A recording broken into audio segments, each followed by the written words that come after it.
So Zeke, big news at your last stop, Georgia Tech. Danny Hall retired after a Hall of Fame career, top 10 winningest coach all time.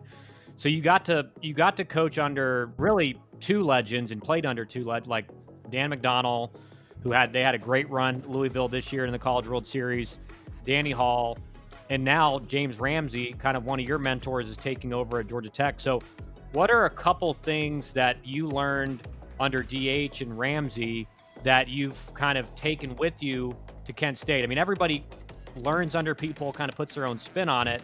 But what are some of the bigger things you learned under those guys that you're implementing now at Kent State? Yeah, great question.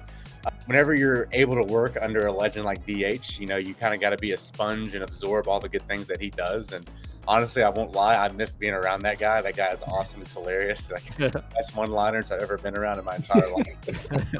But one thing I took from DH was the consistency to just show up every day ready to win. The guy had a mission every day, and he showed up, and you knew what you were getting. He was consistent. He always came out with a positive attitude. The guys loved him, and he was just a joy to be around, which I think that's why he had so much longevity in this game. He was just so easy to be around, and not just that, he was so knowledgeable. And obviously, you got to be able to know the game and teach it and develop it if you're going to stick around as long as he did.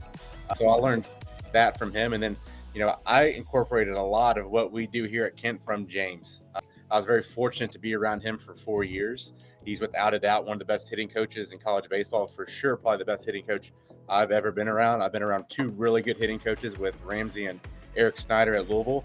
And I was able to kind of implement the new school stuff that James had done at Georgia Tech over the last 4 years. The eye pitch machine, drive line plyo balls. And most of all, I think the biggest thing I brought from James was how we scout opposing pitchers. Head to EliteSportsAdvising.com and fill out our form if you're interested in working with us.